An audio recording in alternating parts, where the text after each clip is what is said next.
Hello student, welcome to our channel. तो basically ये video 10 वाले लोग के लिए है जिन लोग का एग्जाम आ रहा है।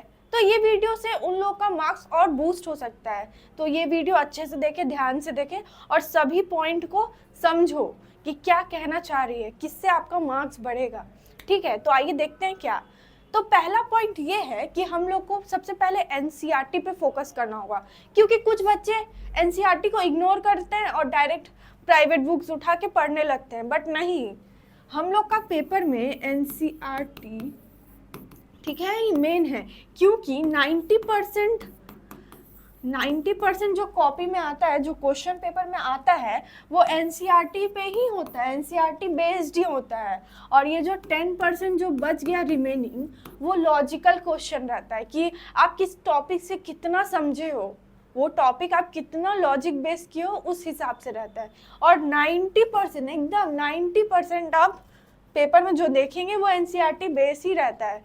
तो पहले हमारा फोकस एनसीईआरटी पे होना चाहिए, फिर कोई भी प्राइवेट बुक पे होना चाहिए। ठीक है, जैसे कि बहुत सारा पब्लिकेशन है, अरिहंत हुआ, एडुकार्ट हुआ, ओसवाल हुआ, बहुत कुछ। ठीक है, तो वो बाद में आप देखिए, बट पहले आपका मेन फोकस एनसीईआरटी पे होना चाहिए। ठीक है, ये पहला बात हुआ। अब हम समझ गए एनसीईआरटी पे फोकस होना चाहिए, लेकिन कुछ बच्चों का डाउट होता है कि एनसीईआरटी बहुत लेंदी होता है, उन्हें समझ नहीं आता, इसलिए वो डायरेक्ट प्राइवेट बुक पकड़ते हैं, क्योंकि उसमें पॉइंट टू पॉइंट लिखा रहता है। ये सही बात है, बट एनसीईआरटी में एक रूल होता है, उससे पढ़ना चाहिए।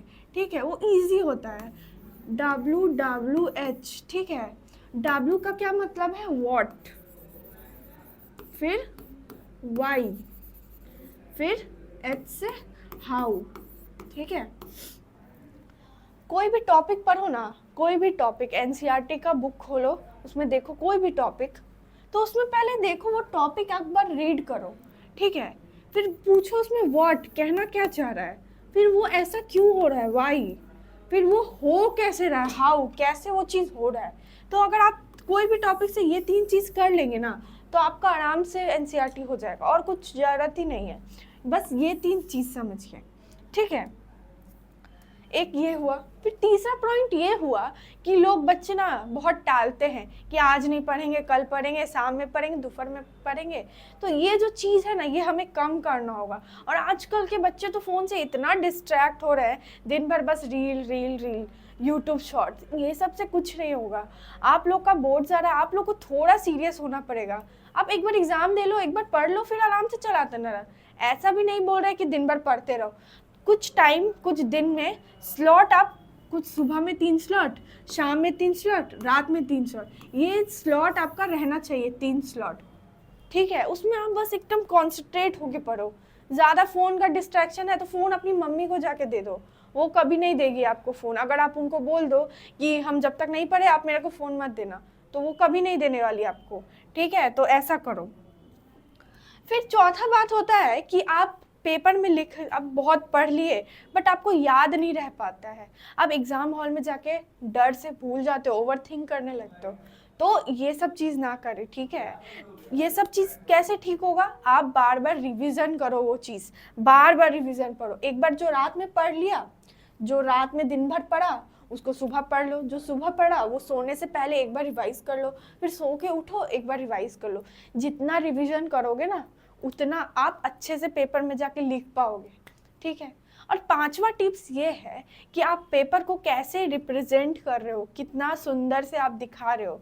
क्योंकि जो टीचर चेक करता है वो ज़्यादातर यही फोकस करता है कि वो बच्चा कितना क्लियर लिखा। ठीक है, उसको ज़्यादा पॉइंट टू पॉइंट आंसर दो, हाइलाइट्स कुछ कुछ मार्क कर दो जो इम्पोर्टेंट है। एक पहले तो एक मार्जिन ड्रॉ करो, अच्छे से सुंदर से लिखो जो आप लिखना चाह रहे हो, जो क्वेश्चन है। ठीक है, उसको सजा के लिखो, और जो मेन जो है उसको हाईलाइट कर दो, मेन जो पॉइंट है वो सबको हाईलाइट कर दो।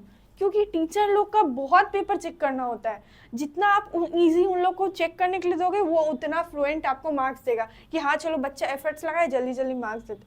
और जितना घिचिर मिचिर लिखोगे आप हैंड राइटिंग, उतना उसको फ्रस्ट्रेट होगा और वो मार्क्स देने में उतना हिचकिचाएगा आपको।